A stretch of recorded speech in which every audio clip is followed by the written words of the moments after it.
का जो एग्ज़ाम है वो कब होता है, उसका क्या पैटर्न रहता है, कितने क्वेश्चंस पूछे जाते हैं। जो पीजी कोर्सेज हैं बच्चों को क्यों करने चाहिए, क्या उसका महत्व है हमारे जीवन में और ये हमारे अंदर कैसे वैल्यू एडिशन करेंगे।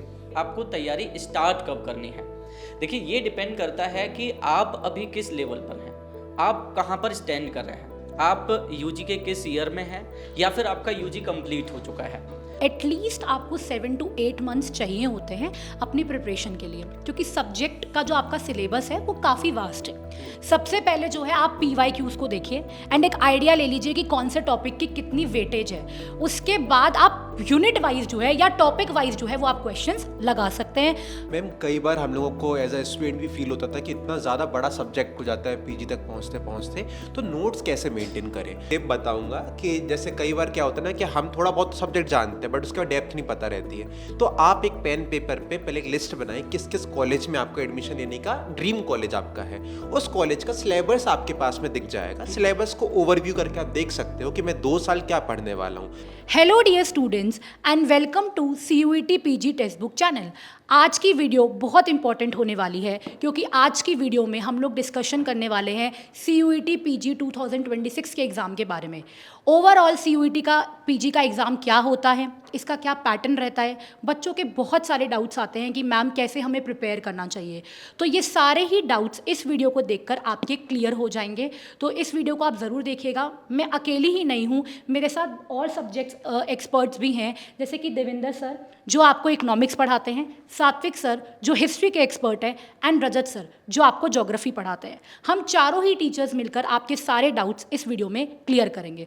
सो सबसे पहले मैं देवेंद्र सर से ये पूछूंगी कि सर बच्चों को एक बेसिक इन्फॉर्मेशन आप दे दीजिए कि CUET का जो एग्ज़ाम है वो कब होता है, उसका क्या पैटर्न रहता है, कितने क्वेश्चंस पूछे जाते हैं and negative marking and overall आप बच्चों को जो है एक इन्फॉर्मेशन प्रोवाइड कर दीजिए।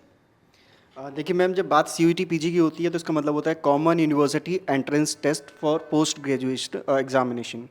तो ये जो आपका एग्ज़ाम है ये भारत में NTA कराता है, यानी कि नेशनल टेस्टिंग एजेंसी, और ये एग्ज़ाम आपका साल में एक बार होता है। और इसकी जो डेट ऑफ एग्ज़ामिनेशन है वो अप्रॉक्सीमेट आपका मार्च तक रहती है, मतलब मार्च में आपका एग्ज़ामिनेशन होगा। तो ये जो एग्ज़ाम है इसमें आपके 90 मिनट्स में आपको 75 क्वेश्चंस करने होते हैं, और यहाँ पर हर सही क्वेश्चन के लिए आपको 4 मार्क्स दिए जाते हैं, और यहाँ पर नेगेटिव मार्किंग भी रहती है, मतलब आपका 1 नंबर काट लिया जाएगा अगर आपने कोई क्वेश्चन गलत किया है। अब एक सवाल और बनता है कि जब अगर बच्चे ने कोई अनआंसर्ड क्वेश्चन किया, मतलब उसको अटेम्प्ट ही नहीं किया है, तो वहाँ पर मार्क्स मिलेंगे या कटेंगे, तो वहाँ पर आपको कोई भी मार्क्स अलॉट नहीं किया जाएगा। और एक क्वेश्चन और आता है बच्चों का कि इसकी क्वालिफिकेशन क्या होगी। तो क्वालिफिकेशन की जब बात करें तो वो आप सिंपल एक ग्रेजुएट होने चाहिए, और इसमें कोई एज लिमिट नहीं होती है।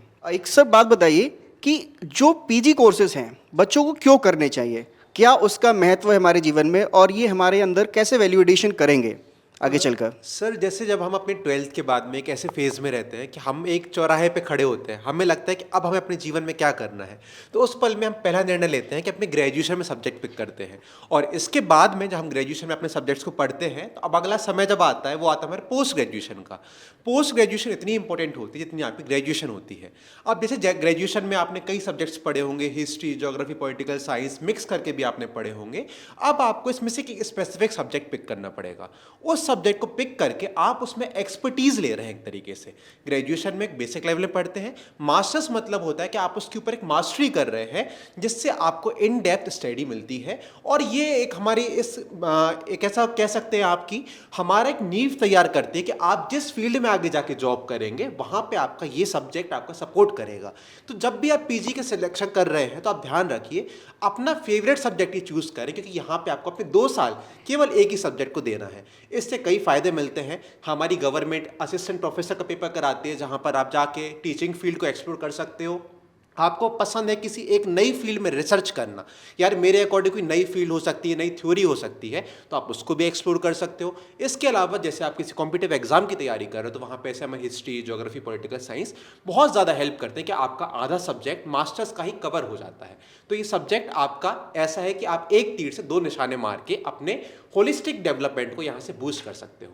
अब सबसे पहला क्वेश्चन ये भी आता है कि इस तैयारी को कैसे शुरू करें, हम कहीं लेट तो नहीं है, हमारा कौन से मंथ में हमें तैयार करना चाहिए। जैसे अभी देवेंद्र सर ने बताया कि इस मंथ में एग्जाम होता है, पर अभी हमें ये पता ही नहीं है कि हमें तैयारी कब से शुरू करना है। तो हमारे रजत सर आपको बताएंगे कि इसकी बेस्ट प्लानिंग कैसे करनी चाहिए और हम इस एग्जाम को कैसे तुरंत एक बार में क्रैक कर पाए। सर एक मिनट, मैं एक बात को कहना चाहूँगा। देखिए कुछ बच्चे जो है जो पीजी करते हैं, तो उसके लिए मैं बता दूं इकोनॉमिक्स में आपके दो बहुत अच्छे एग्जामिनेशन होते हैं। एक तो इंडियन इकोनॉमिक सर्विस, वो आप यहाँ पर अगर देना चाहते हो तो उसके लिए आपको पीजी होना ज़रूरी है। और दूसरा, जब आप आरबीआई ग्रेड बी ऑफिसर्स का एग्जामिनेशन देते हो तो उसमें भी आपका जो पीजी है वो बहुत हेल्प करेगा अगर आप इकोनॉमिक्स से करते हो। Over to Rajat sir. Thank you Satish. ये सबसे अच्छा सवाल है और महत्वपूर्ण सवाल भी है कि आपको तैयारी स्टार्ट कब करनी है। देखिए, ये डिपेंड करता है कि आप अभी किस लेवल पर हैं, आप कहाँ पर स्टैंड कर रहे हैं, आप यूजी के किस ईयर में हैं या फिर आपका यूजी कंप्लीट हो चुका है। वैसे आपको पता चल चुका है, देवेंद्र सर ने आपको बताया मार्च अप्रैल में आपका एग्ज़ाम सीयूईटी पीजी का होता है। अगर आप इसको 7 to 8 मंथ देते हैं तो वो सफिशिएंट है आपकी तैयारी के लिए। और अभी अगर देखा जाए मोटे तौर पे तो ये अगस्त, हमारा मिड अगस्त है, सबसे अच्छा टाइम है ये, क्योंकि इसमें हम लोग दिसंबर तक अपने नोट्स प्रिपेयर कर सकते हैं, सिलेबस कंप्लीट कर सकते हैं। बहुत से बच्चों को ये लगता है कि हम 2 से 3 महीने में तैयारी कंप्लीट कर लेते हैं। अगर आप सीयूईटी पीजी के सिलेबस को देखेंगे तो सिलेबस हमारा कई बार यूजीसी तक को टच करता है। यूजीसी नेट असिस्टेंट प्रोफेसर का जो सिलेबस है, बहुत से टॉपिक, बहुत से यूनिट्स हमारे जो हैं वो वहाँ तक टच करते हैं। तो इन डेप्थ हमें स्टडी की ज़रूरत होती है। हम यहाँ पर फैक्चुअल या फिर कह सकते हो कि कुछ पॉइंट्स पढ़ करके इस एग्ज़ाम को क्रैक नहीं कर सकते। हमें एक तरफ से कह सकते हैं पूरा कंप्लीट सिलेबस कवर करना होता है, उसके प्रॉपर नोट्स बनाने होते हैं, उनका बार बार रिवीजन करना होता है। तो इसके लिए हमें 6 to 7 मंथ तो कम से कम चाहिए होता है, जहाँ तक मेरा मानना है। तो अगर आप मार्च में इसी 2026 का एग्ज़ाम देने जा रहे हैं तो ये सबसे बेस्ट टाइम हो सकता है आपकी तैयारी का। मार्च के लिए तो आप अगस्त सितंबर में स्टार्ट कर ही दें हर हाल में, ठीक है। अब सबसे ज़रूरी बात ये होती है कि 2026 ही अगर आपका टारगेट है और आपने अपना जो सब्जेक्ट है वो भी सिलेक्ट कर लिया है, तो इसके लिए बेस्ट प्लानिंग क्या हो सकती है, वो बेस्ट प्लानिंग आपको बताने वाली है वैशाली मेरे साथ। एक सर क्वेश्चन मेरा है आपसे। जैसे कि आपने बताया कि हमने पीजी में एडमिशन लेना है तो हमारा जो अंडर ग्रेजुएट कोर्सेज होने चाहिए, तो क्या सर बच्चों का वहाँ पर एनसीईआरटी पढ़ना ज़रूरी है? क्या उसका उन्हें फ़ायदा मिलेगा या नहीं मिलेगा? एनसीईआरटी देखिए, बेसिक कॉन्सेप्ट अगर किसी के क्लियर नहीं है, जैसे मान के चलिए कि वो ग्रेजुएशन में तो आ गया है लेकिन उसने अपने बेसिक कॉन्सेप्ट क्लियर ही नहीं किए हैं, उसने 11th-12th में उतना ज़्यादा फोकस नहीं किया अपनी स्टडी पर, अपने एकेडमिक्स पे, तो वो एनसीईआरटी को थोड़ा पढ़ के अपने कॉन्सेप्ट क्लियर कर सकता है, उसके बेसिक्स क्लियर हो सकते हैं, उसकी फाउंडेशन तैयार हो सकती है। पीजी के लिए एनसीईआरटी के बेसिक्स जो तैयार होना है ज़रूरी है। वैसे मुझे लगता है कोई बच्चा अगर यूजी में है, ग्रेजुएशन कर रहा है, तो उसने एनसीईआरटी तो ऑलरेडी पढ़ ही रखे होंगे। हाँ सर, आपका कहना मतलब ये है कि एक बार उसको थोड़ा सा गो थ्रू हो लेना चाहिए, रिवीजन थोड़ा कर लेना चाहिए, ताकि उसके कोई भी कॉन्सेप्ट, जैसे कई बार क्या होता है बहुत छोटी छोटी चीज़ें होती हैं और वो कॉन्फिडेंस में रहते हैं कि एनसीईआरटी क्या, ये तो बहुत छोटी सी किताब है, इनको क्या ही पढ़ना। तो वो ऐसी मतलब गलतियाँ ना करें बच्चे। कम से कम एनसीईआरटी सबकी तैयार होनी चाहिए, कंप्लीट होनी चाहिए, और अगर नहीं है तो इसको पढ़ने की ज़रूरत है।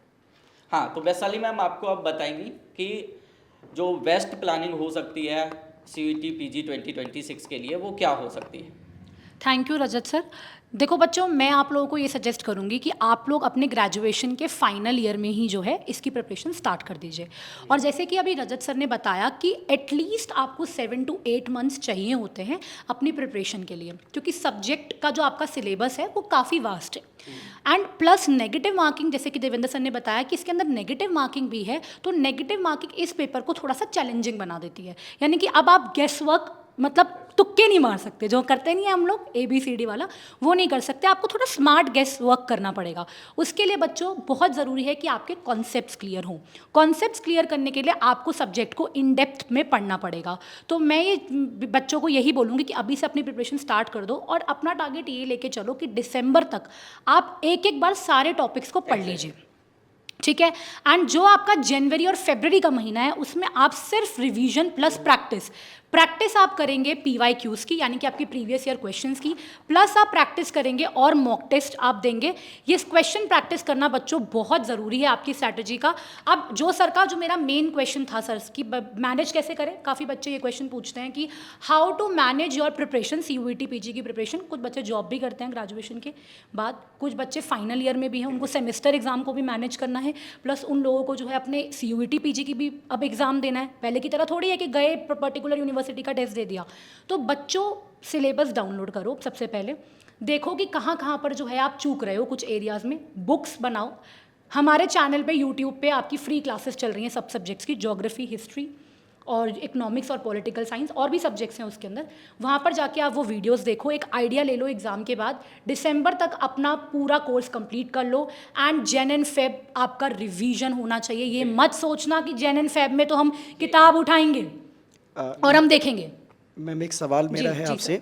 कई बार बच्चों का ये डाउट रहता है कि हमें मॉक टेस्ट कब से देना शुरू कर देना चाहिए, क्योंकि एग्ज़ाम जो है हमारा मार्च में है और हम दिसंबर तक अपना पूरा सिलेबस कंप्लीट करेंगे। तो हमें मॉक टेस्ट अभी से देना शुरू कर देना चाहिए या फिर जब हम पूरा सिलेबस कंप्लीट कर चुके होंगे तो उस समय हमको मॉक टेस्ट देना चाहिए? ना ही सर अभी से देना चाहिए जब आप स्टार्ट करें, और ना ही बिल्कुल एंड में देना चाहिए। सबसे पहले जो है आप PYQs को देखिए एंड एक आइडिया ले लीजिए कि कौन से टॉपिक की कितनी वेटेज है। उसके बाद आप यूनिट वाइज जो है या टॉपिक वाइज जो है वो आप क्वेश्चंस लगा सकते हैं। जैसे कि मैं बच्चों को जो है यूनिट वाइज करवा रही हूँ क्वेश्चंस, तो और बाकी टीचर्स भी ऐसे ही अपनी स्ट्रैटेजी करा रहे हैं कि टॉपिक प्लस MCQ। तो आप टॉपिक कर लीजिए, यूनिट पूरी कर लीजिए, उसके बाद उसके क्वेश्चंस लगा लीजिए, क्योंकि देखो बेटा बिल्कुल एंड में भी लगाओगे ना तो भी उसका फायदा नहीं है, बिल्कुल पैनिक कर जाओगे। तो साथ साथ वीक में अपना 1-2 दिन रखो जिस दिन आप क्वेश्चन प्रैक्टिस भी करो, तो बैलेंस स्ट्रैटेजी रखो अपनी। बिल्कुल, अभी जो टाइम है हमारा ये unit wise, topic wise mock test या प्रैक्टिस का ही है। इसमें हम कंप्लीट मॉक टेस्ट या कंप्लीट प्रैक्टिस सेट अगर अटेम्प्ट करते भी हैं तो कहीं ना कहीं अगर स्कोर कम आता है तो ये हमें डिमोटिवेट भी कर सकता है। बिल्कुल। भाई हमें लगेगा कि अभी तो हम इतने मार्क्स ला पा रहे हैं और हम कैसे कर पाएंगे तैयारी, तो डिमोटिवेशन में आपकी तैयारी ख़राब भी हो सकती है। तो आप टारगेट बनाएं, एक यूनिट एक टॉपिक का, वीकली मंथली जैसे भी है, तो वो आपके लिए ज़्यादा बेनिफिशियल होगा, उसमें आपको ज़्यादा फ़ायदा। और बच्चों अगर आप हमारा चैनल चेक करोगे तो सब टीचर्स ने जो है सब्जेक्ट वाइज स्ट्रैटेजी भी, आज हम जनरल बात कर रहे हैं, किसी सब्जेक्ट को हम पर्टिकुलर लेके बात नहीं कर रहे हैं। जो आप डोमेन चूज कर रहे हैं जाकर आप प्लेलिस्ट में देख लीजिए, हर एक टीचर ने जो है अपना एक वीडियो डाला हुआ है कि आप सिलेबस क्या है, कैसे आप डील कर सकते हो, तो वहाँ से आपको बहुत ज़्यादा हेल्प मिलने वाली है।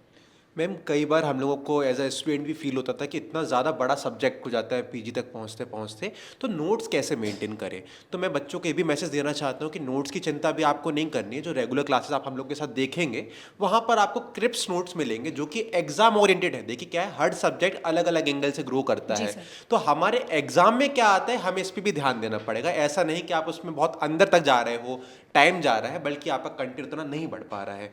तो आपको अपने नोट्स पे भी ध्यान देना है, जो कि हम लोग आपकी हेल्प करेंगे वहाँ पर। तो अगर मैं कंक्लूड करूं तो हम चारों ही इस चीज़ से एग्री करते हैं। सिलेबस डाउनलोड कीजिए, सिलेबस देखिए, अपने रिसोर्सेज को लिमिटेड रखिए। बेटा बार बार आप बुक्स पढ़ोगे ना, ज़्यादा बुक्स भी पढ़ोगे तो कंफ्यूज हो जाओगे। एक टॉपिक के लिए एक बुक पढ़ो जो आपको समझ में आती है, हर बुक अच्छी होती है, ठीक है, पढ़ो। आप हमारे लेक्चर्स लो एंड उसके साथ साथ आप यूनिट वाइज मॉक टेस्ट लगाओ। जब आपका सिलेबस पूरा हो जाएगा फुल लेंथ मॉक टेस्ट लगाओ। PYQs को आप बिल्कुल इग्नोर मत करना, थीम्स जो है वो रिपीट होती है, क्वेश्चन चाहे रिपीट हो या ना हो, एंड आई थिंक ये सब एग्री करेंगे मेरे साथ, बाकी सब्जेक्ट्स के टीचर भी। और एक और चीज़, हम लोगों ने बहुत सोच समझ के एनालिसिस करके आपके लिए एक बैच भी हम लेकर आए हैं।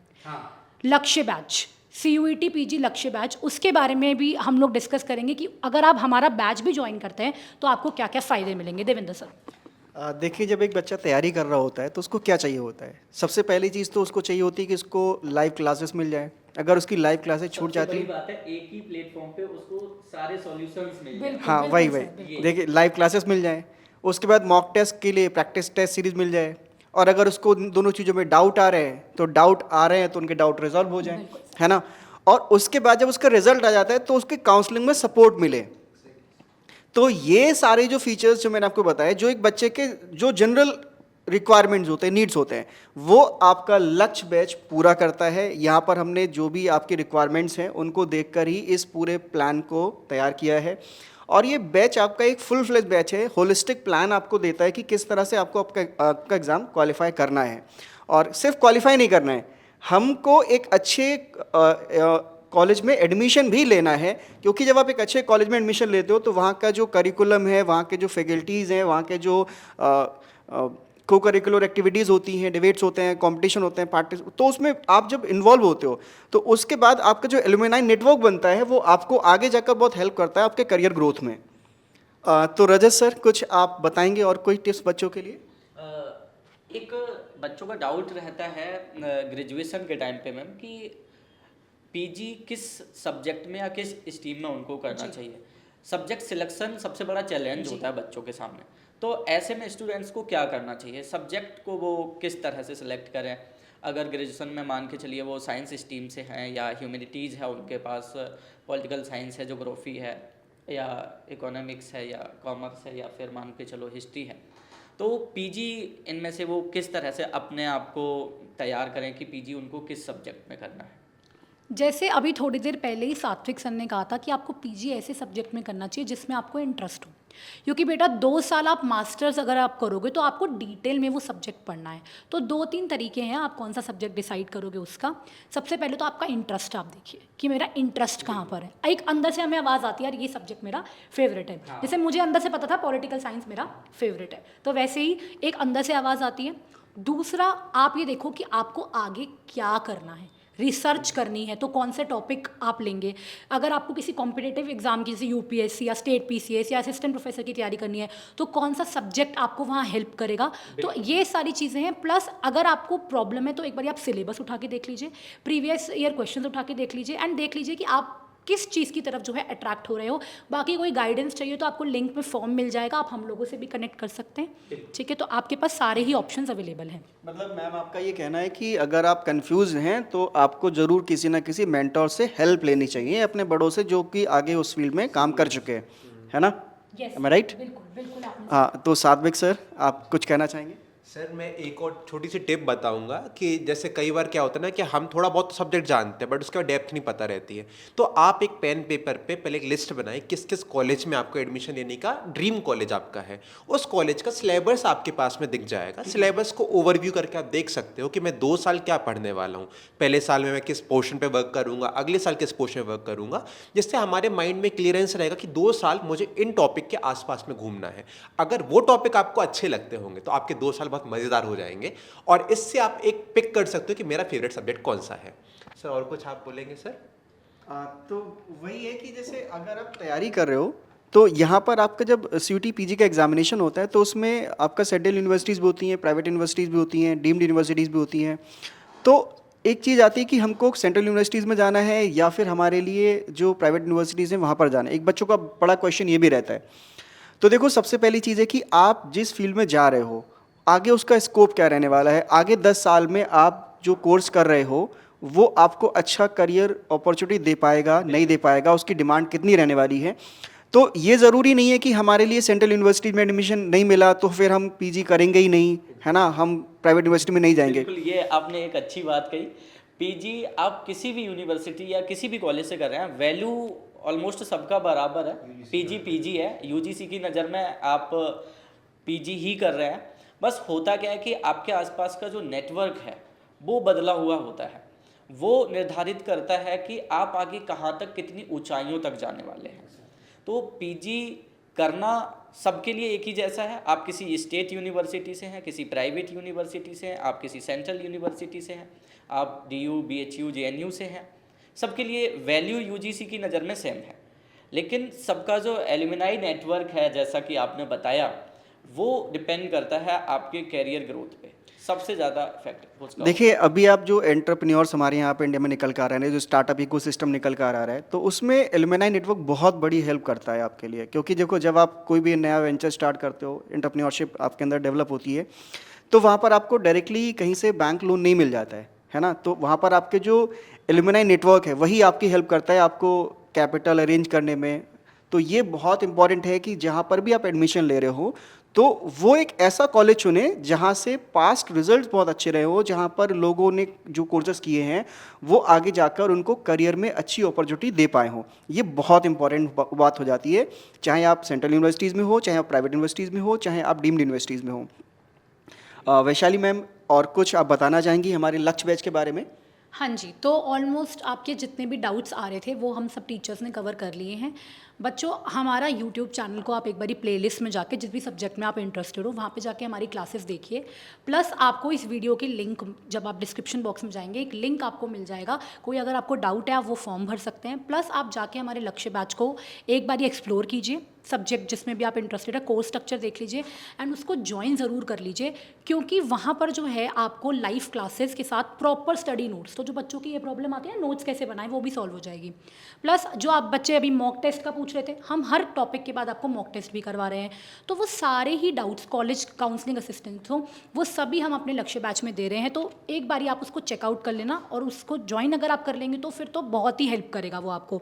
सो आई गेस ये एक छोटा सा डिस्कशन था उन बच्चों के लिए जो CUET एग्ज़ाम को, PG के एग्ज़ाम को टारगेट कर रहे हैं एंड 26 में अपना अटेम्प्ट देना चाह रहे हैं। अलग अलग डोमेन के टीचर्स ने आपसे बात करी एंड सब आपसे यही कह रहे हैं कि लिमिट करो अपने रिसोर्स को, अर्ली स्टार्ट करो, मॉक टेस्ट लगाओ, सिलेबस को इग्नोर मत करो, अच्छे से पढ़ो।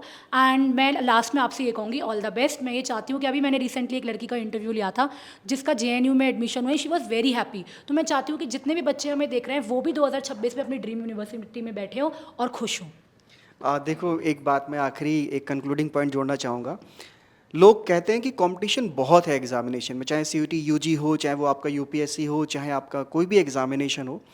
तो देखो, सफलता उसी को मिलती है जो अर्ली स्टार्ट करता है ना। जैसे आप सुबह जब जाओगे, मैम एक मिनट में आपको रोकना चाहूँगा, ये अर्ली स्टार्ट नहीं है। जैसा अगर CUET PG को आप टारगेट कर रहे हैं तो हाँ, ये वही मैं मतलब आपको रोकना चाह रहा था इस बात को लेके कि ये अर्ली स्टार्ट नहीं है भाई, ये सही समय है, ये सही टाइम है। तो लेट वर्ड जुड़ जाएगा। हाँ, इसके तो बाद वही आप लेट हो जब जाएंगे। जैसे अभी क्या होता है, कुछ बच्चे कहते हैं कि हम दिसंबर में प्रिपरेशन करेंगे, तो उसके लिए मैंने बोला था सर, अगर आप ऑफेंड हुए तो कोई बात नहीं है। देखिए, मेरा कहने का मतलब ये था कि जैसे बोला जाता है ना, कंपटीशन बहुत ज़्यादा है, तो कंपटीशन तो बेटा ज़्यादा है, वो बात आपकी बिल्कुल ठीक है, हमेशा रहेगा। लेकिन सफलता उसी को मिलती है जो सही समय पर सही गाइडेंस में सही शुरुआत करता है। बिल्कुल बिल्कुल। तो मैम अभी इसको कंक्लूड करते हैं हम लोग। हाँ जी बच्चों, तो आई होप ये वीडियो आपको पसंद आई है। हमारे चैनल को अभी सब्सक्राइब कर लीजिए, वीडियो को लाइक कर दीजिए, उन फ्रेंड्स के साथ शेयर कर दीजिए जो CUET PG की तैयारी कर रहे हैं। And if you have any doubt, form fill कर दीजिए एंड कमेंट बॉक्स में अपना कमेंट आप लिख सकते हैं। Thank you so much.